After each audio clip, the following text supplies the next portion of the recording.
Hi friends, मेरा नाम है रिक्की सन और आज हम एक बहुत ही इम्पोर्टेंट टॉपिक पे बात करने जा रहे हैं जो कि वर्ग 3 में एमपी टेट 3 में मैथ सिलेबस में एक छोटा सा टॉपिक है जिसका नाम है, जिसे हम जानते हैं, त्रिभुजीय संख्याओं के बारे में। ये त्रिभुजीय संख्याएं क्या होती हैं और इस तरीके से किस तरीके के मतलब इस टॉपिक से किस टाइप के प्रश्न बनेंगे, बेसिकली उनके बारे में हम आज जानेंगे। इसमें मुश्किल से एक या दो ही टाइप के क्वेश्चन बनते हैं जो कि आज आप लोगों को क्लियर हो जाएंगे। तो देखें, जानते हैं इन क्वेश्चन के बारे में और इसके किस तरीके से हल किया जाता है। उस ट्रिक को देखते हैं। देखें, त्रिभुजीय संख्याएं, the triangular number. Triangular number basically वो नंबर होते हैं जिन्हें एक ट्रायंगल के फॉर्म में हम जमा सकें। जैसे सबसे छोटा नंबर होता है 1 को एक ट्रायंगुलर नंबर माना जाता है।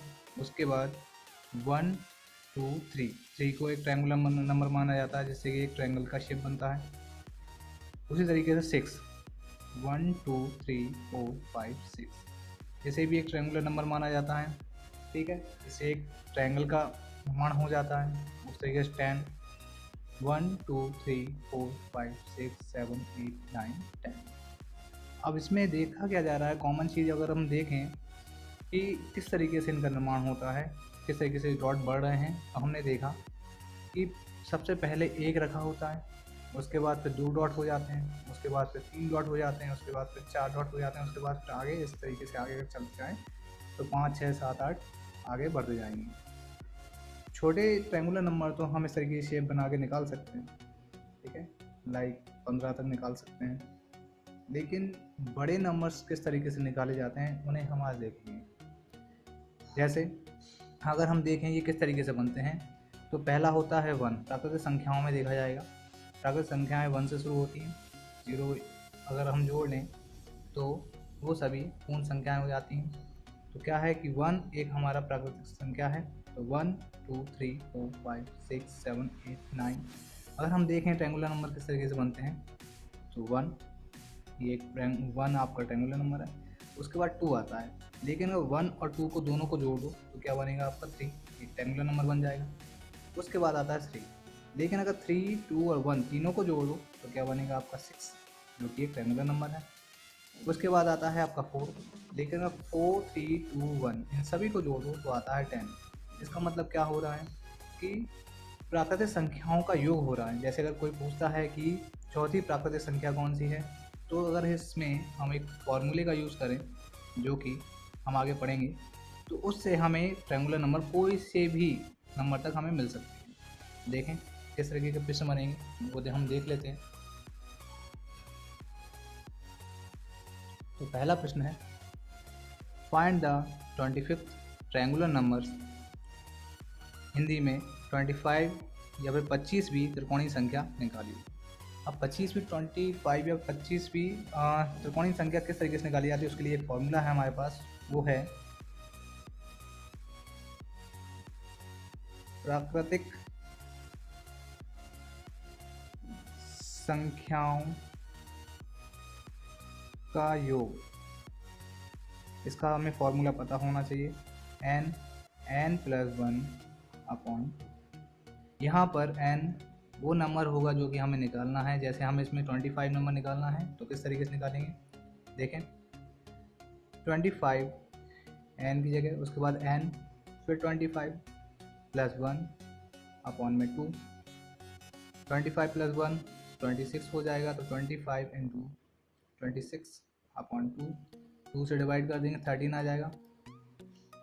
मैं इसे यहाँ सॉल्व कर देता हूँ। तो यहाँ देखें, तो 25 × 13 दोनों को हम मल्टीप्लाई करेंगे तो 13 5 या 65 एंड 13 2 या 26, 5 ये 12 कैरी 1 और 3। तो जो हमारा नंबर बन के आएगा वो आएगा 325, जो कि हमारा आंसर होगा। 25वीं या फिर 25वीं संख्या हमारी होगी, ट्रायंगुलर नंबर होगा 325, 325। ठीक है फ्रेंड्स, इसी तरीके से आप कोई भी नंबर्स निकाल सकते हो ट्रायंगुलर नंबर, चाहे वो कितना ही बड़ा हो। ठीक है, तो ये फार्मूला आप लोगों को याद रखना है। ठीक है, ये है आपका n+1/2। बस ये फार्मूला आप लोगों को याद रखना है। ठीक है फ्रेंड्स, आगे देखें। ये तो हुआ टाइप 1, जो कि इस तरह का ही ज़्यादातर प्रश्न आता है एमपीटेट में। इससे आगे और कोई क्वेश्चन नहीं बनेगा, लेकिन अगर बनेगा भी तो आपको टफ करने के लिए, आपका एग्ज़ाम में टाइम ख़राब करने के लिए बनेगा। जैसे कि एक इस टाइप का बन सकता है, which of the following numbers is a triangular number.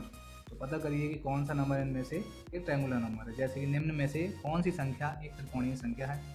Option देगा आपको A, B, C, D। तो एक दिया है 120, एक दिया है 82 और एक दिया है आपको 121, और ऑब्वियसली डी नंबर पे आपको दिया है इनमें से कोई नन ऑफ दीज। तो देखें किस तरीके से इसे हम फाइंड कर सकते हैं। तो फाइंड करने का तरीका ये है कि इसे आपको ऑप्शन से ही करना पड़ेगा, क्योंकि इसमें टाइम कंज्यूमिंग है, टाइम लगेगा। ठीक है, तो देखें जरा इसे किस तरीके से सॉल्व करते हैं।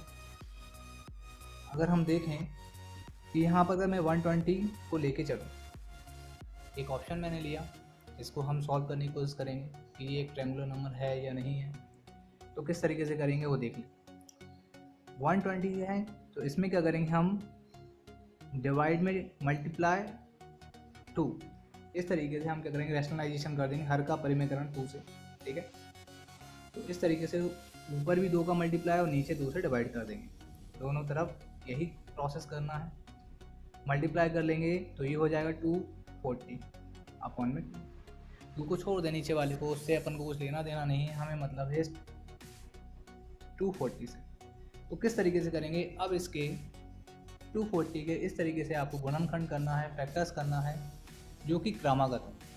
क्रमागत मतलब दोनों को इस तरीके से नंबर को रखना है जो कि क्रमागत नंबर्स हों, 5, 6, 7, 8, 9, 10 ये क्रमागत होते हैं। ठीक है, जैसे कि अगर हम कोई 2 नंबर लें जिनका मल्टीप्लाई करने पे 240 आ जाए और वो क्रमागत हों, तो हम ये ट्रिक को देख सकते हैं किस तरीके से ये काम करती है। देखें फ्रेंड्स, जैसे हमारे पास आया था 240 अपॉन 2। 240 के हम फैक्टर्स अगर करें तो 240 का अगर मैं फैक्टर्स करता हूँ तो 2 से करेंगे यहाँ पे 12 आ जाएगा, फिर 2 से करेंगे 6 आ जाएगा, फिर 2 से करेंगे यहाँ पे 30 आ जाएगा, फिर 2 से करेंगे 15 आ जाएगा, फिर 5 से कर देंगे 3 आ जाएगा, और 3 से कर देंगे 1 आ जाएगा। फैक्टर्स हमारे पास ये हैं। अब इन नंबर्स को हम इस तरीके से जमाएंगे जिससे कि क्या हो, हमें क्रमागत नंबर मिले। तो अगर मैं पहले 2 2 2 तो इनका मल्टीप्लाई कर लेता हूँ, 2 या 4 4 या 8 8 या 16, और यहाँ पे 5 और 3 का अलग से मल्टीप्लाई कर लेता हूँ, 5 3 या 15।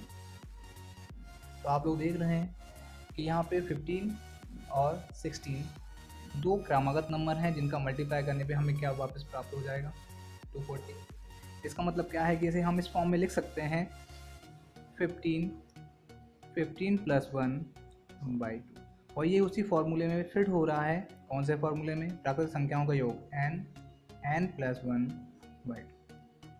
तो अगर ये इसमें फिट हो रहा है तो इसका मतलब क्या है, ये एक त्रिकोणीय संख्या है। ठीक है फ्रेंड्स, ये एक तरीका है, थोड़ा सा लेंदी है, इसमें टाइम कंज्यूमिंग है, टाइम लगता है, आपका टाइम ख़राब होता है एग्ज़ाम में, लेकिन तरीका यही है। एक और तरीका है, उसे भी आप चाहो तो कर सकते हो, वो भी मैं आपको बता देता हूँ। तरीका ये है कि जो भी नंबर आप लें ऑप्शन से ही लेना पड़ेगा। तो ऑप्शन से अगर आप लेते हो 120, तो ये फार्मूला ये किसके इक्वल होना चाहिए, n प्लस 1/2 के इक्वल होना चाहिए। ठीक है फ्रेंड्स, देखें इसे सॉल्व करेंगे तो क्या बचेगा, 2 का अगर मल्टीप्लाई हो जाएगा तो ये 240 इक्वल में n प्लस 1। उसके बाद देखें क्या होगा, 240 इक्वल में n का अंदर मल्टीप्लाई करेंगे तो n स्क्वायर प्लस n, और इसे और आगे सॉल्व करेंगे, सभी नंबर एक तरफ ले लेंगे तो n square plus n minus में 240 इक्वल टू 0। ठीक है फ्रेंड्स, अब देखें इसके आपको कुछ नहीं करना, इसके फैक्टर्स करना है, जो कि फैक्टर्स आपके 15 और 16 ही आएंगे। देखें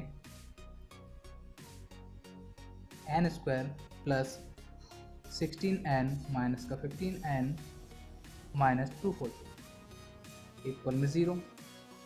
पहले दो नंबर्स में से n कॉमन आ जाएगा तो n प्लस 16, और बाकी के दो नंबर्स में से माइनस के साथ में 15 कॉमन आएगा तो बचेगा n प्लस 16 इक्वल टू 0। दोनों माइनस के हैं, माइनस के साथ कॉमन लेंगे तो दोनों पॉजिटिव हो जाएंगे, ध्यान रखना। ये दोनों कॉमन आ रहे हैं तो इसे एक बार लिखेंगे n+16, और एक और बचा हमारा कौन सा, n-25, तो n-15 = 0। तो ये दो नंबर्स आपके पास आ जाते हैं। अगर हम निकालना चाहें तो एक आएगा माइनस में और एक आएगा पॉजिटिव में, इससे कोई मतलब नहीं, माइनस में आया पॉजिटिव में, हमें से फैक्टर से मतलब है। तो एक 15 होगा, एक 16 होगा। ये थोड़ी लेंथी प्रोसेस है, ठीक है। मैं चाहूँगा कि आप इस तरीके से ना करें, आप इस तरीके से ही इसे सॉल्व करने की कोशिश करें, ठीक है।